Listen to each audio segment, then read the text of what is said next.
Your dictation will start within 5 seconds.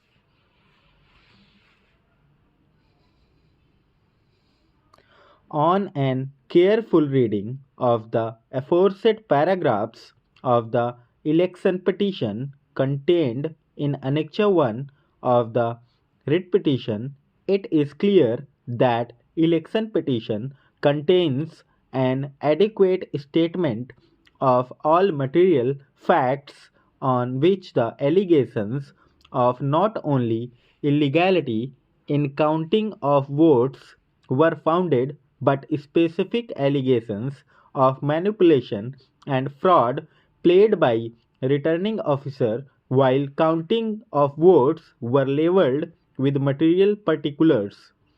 Not only this, but the petitioner had also adduced voluminous evidence to support the allegations labeled in the election petition in respect of aforesaid illegalities and manipulations in counting of votes by entering himself in witness box and by examining his counting agent.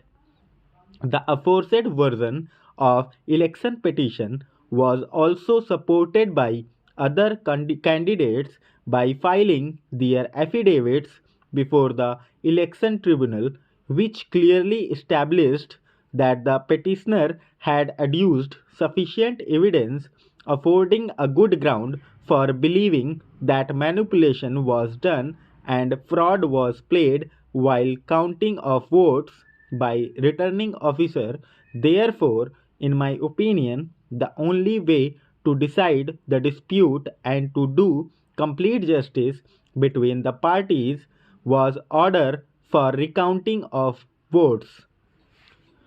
From the perusal of impugned judgment and order passed by the election tribunal, it appears that the statement of petitioner and his agent in respect of manipulation in counting of votes has been rejected without any cogent reason. It appears that while dealing with issue, the election tribunal, under wrong notion of law, has illegally assumed that the petitioner was required to prove his allegations made in the election petition beyond reasonable doubt, whereas in view of legal position enunciated by Honorable Apex Court and this court from time to time as indicated herein before, such standard of proof for inspection of ballot papers for the purpose of recounting of votes is not at all necessary. The election petitioner was required merely to adduce such evidence on the basis of which allegations could be prima facie established, affording good ground for believing that there has been mistake or illegality or manipulation in counting of votes, and further on the basis of such evidence court or tribunal trying the election petition could be prima facie satisfied for directing inspection of ballot papers for or recounting of votes. A distinction between prima facie opinion and concluded opinion was required to be kept in mind, but while rejecting the prayer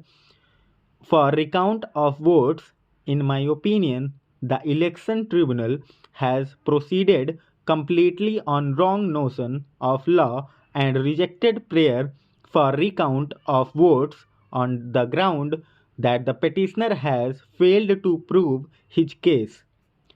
In this connection, it is to be noted that when the allegations in the petition were not vague or indefinite or frivolous, rather they were very specific in terms and supported by oral evidence adduced before the election tribunal, in as much as affidavits of other candidates there was sufficient material before the election tribunal affording good ground to believe that illegality or manipulation was done in counting.